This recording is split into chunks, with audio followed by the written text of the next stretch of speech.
In the heart of a fog-covered forest, the villagers whispered of a sinister force that preyed upon those who ventured in after dark. Bloodstone Woods, as it was called, had a reputation. No one ever returned from it at night.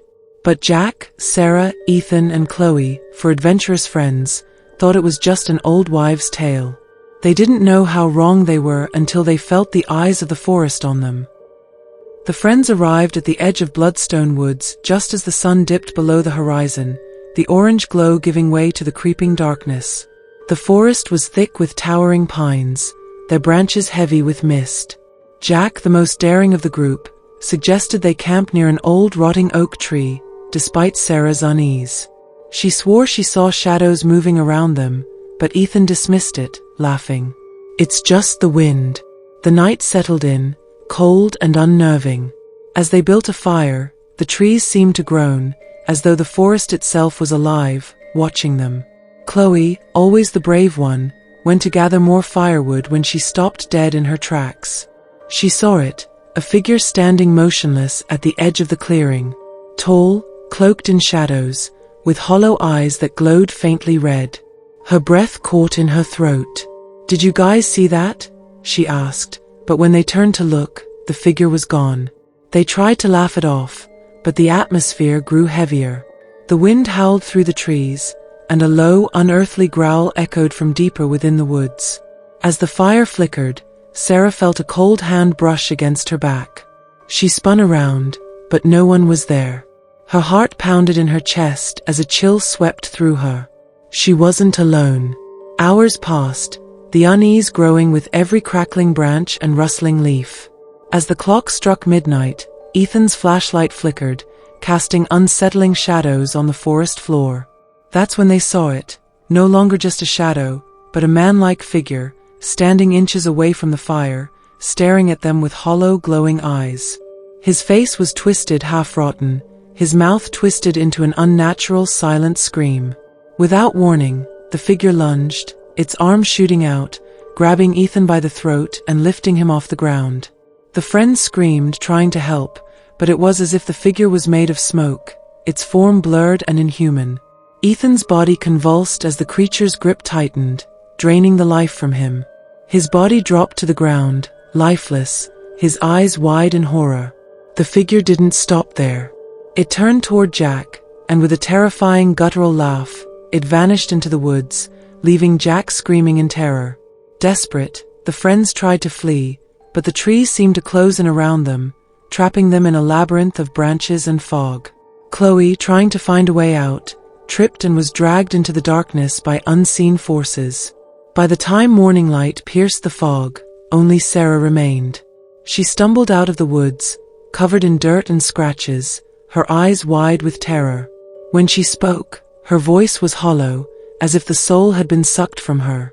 "It's coming for all of us," she whispered, before collapsing. The authorities found the others' bodies days later. Their limbs were twisted, their faces contorted in agony, as if something had been feasting on them. But the true horror didn't end there. Weeks later, Sarah was found standing in the woods, her body emaciated, eyes hollow, her mouth frozen in a silent scream. Sarah disappeared without a trace after that. Some say she was taken by the same thing that took her friends, while others claim they still hear her cries in the woods. Locals now avoid Bloodstone Woods entirely, and those who dare enter at night have reported seeing the twisted faces of Jack, Chloe, and Ethan, wandering the woods, their eyes empty, their souls claimed. And if you listen closely enough, you might hear the faint whisper, "It's your turn now."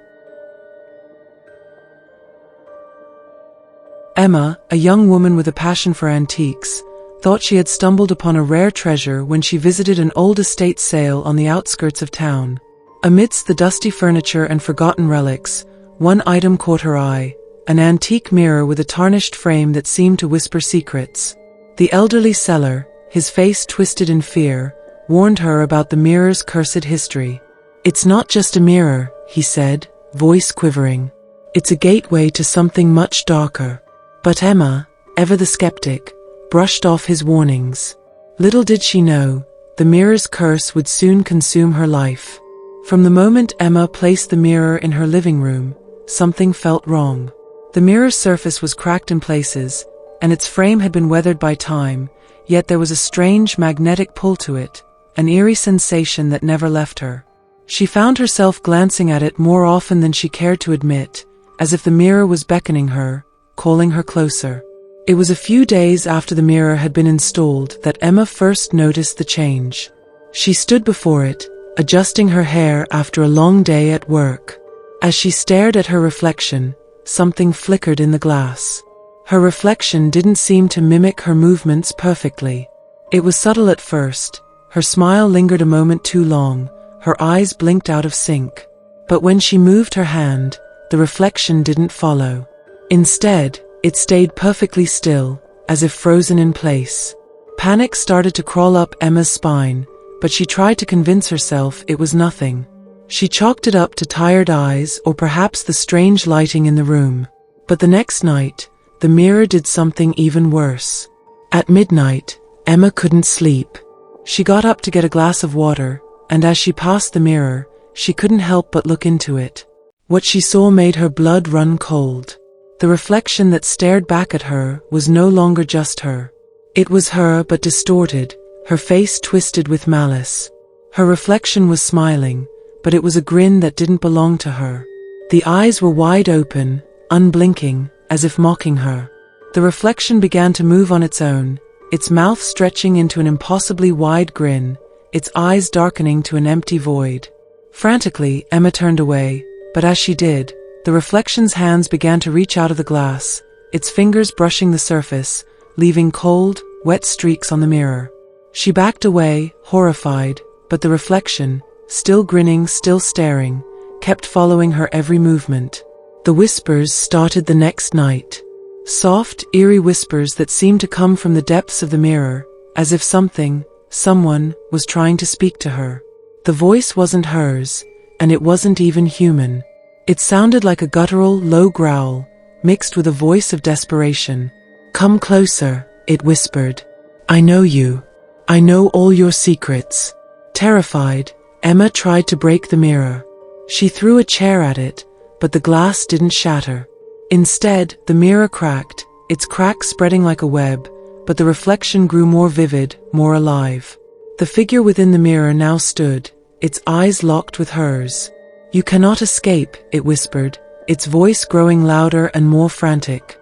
Emma's sleep became more troubled, and she started to feel an overwhelming sense of dread. Every night, her reflection grew more distorted, more sinister. Sometimes she would wake up in the middle of the night to find herself standing before the mirror, her body stiff and unmoving, as her reflection smiled, its grin widening to an inhuman extent. Every time she tried to scream, no sound came out. Her reflection began to mock her, mimicking her every move, but with a cruel twist. One evening, while walking past the mirror, Emma noticed a figure behind her in the reflection. She whipped around, but no one was there. Slowly, she turned back to the mirror, her heart hammering in her chest. There it was. Her reflection was not just a mirror image. It was more alive, with its own dark will. The figure in the reflection was standing behind her now, its hand reaching out from the glass. Its face was an ugly, twisted version of Emma's, its eyes hollow and black, its mouth wide with a twisted grin. The reflection grabbed her by the arm, its touch cold as ice, and Emma screamed. But the scream was swallowed by the mirror, her voice lost to the darkness.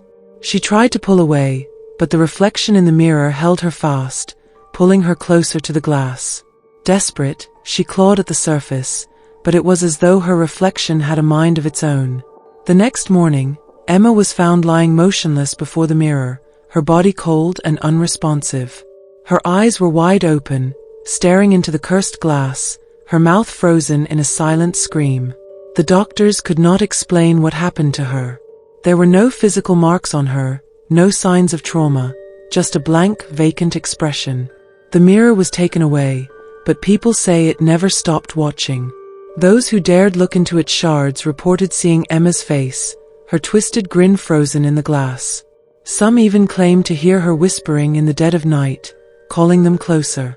No one knows what happened to Emma. Some say she was consumed by the mirror, becoming just another reflection trapped in its dark world.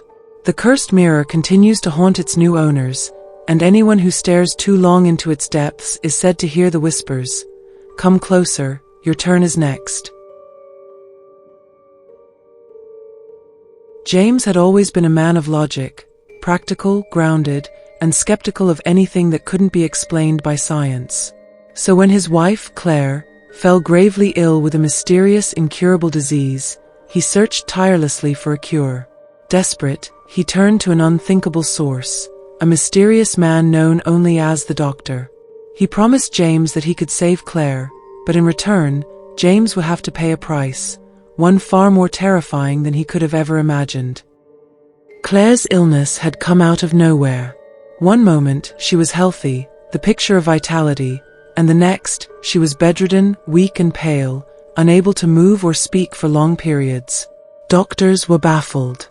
They ran test after test, but nothing showed up. Claire's condition worsened by the day, and James felt the weight of hopelessness pressing down on him. He could not lose her, not after everything they had been through together. He needed answers. That was when he heard the rumors about a man called the Doctor.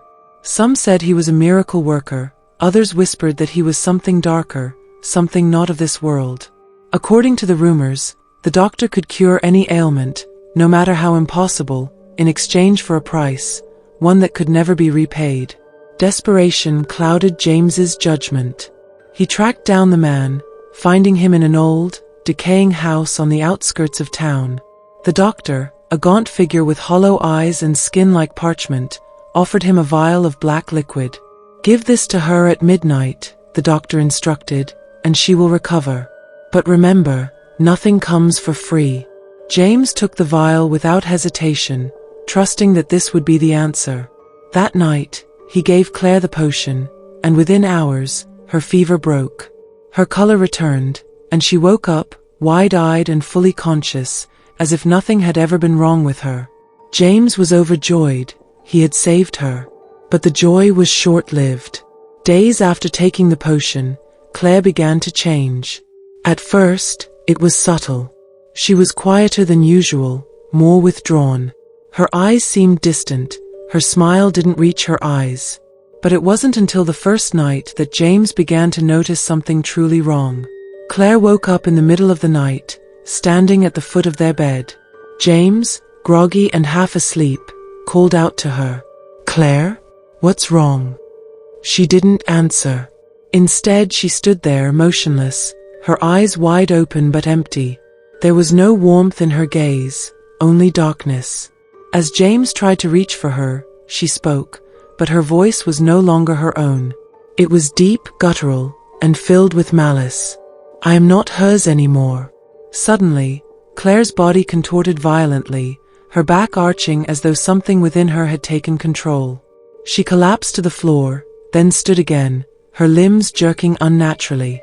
The air in the room grew thick with a suffocating heat as her voice grew louder, more demonic. "I have been claimed. Your soul is mine." Terrified, James tried to flee, but Claire's eyes were locked on him, and with a terrifying scream, she lunged at him. Her face was no longer her own. It was a twisted, nightmarish version of her, her skin blackened, her teeth sharp and jagged. She grabbed him by the throat, her grip cold as ice, and pulled him toward her, her breath rank with decay. James fought with every ounce of strength, but it was as if her body was no longer hers. It was controlled by something ancient, something evil. The whispers returned, those faint voices he had heard all those weeks ago. They grew louder, demanding payment, urging him to join her. In that final moment, James understood the true price of the deal. The Doctor had not saved Claire's life. He had only freed the demon that had been trapped inside her for centuries. And now the demon was free, with a new host and a new soul to claim. The whispers grew louder, now echoing in his mind, and before he could scream, he felt himself being pulled into the darkness. His body collapsed, lifeless, as Claire, now fully possessed, watched him with cold, unfeeling eyes. When the authorities arrived, they found Claire standing by the bed, her hands stained with blood. James was gone, his soul consumed by the very deal he had made. The Doctor's price had been paid. But the demon had no intention of stopping there. Claire, now fully possessed, wandered into the night, leaving behind only whispers of the bargain and the souls that were claimed. The doctor's deal was never meant to save, only to torment. And for James, the torment had just begun.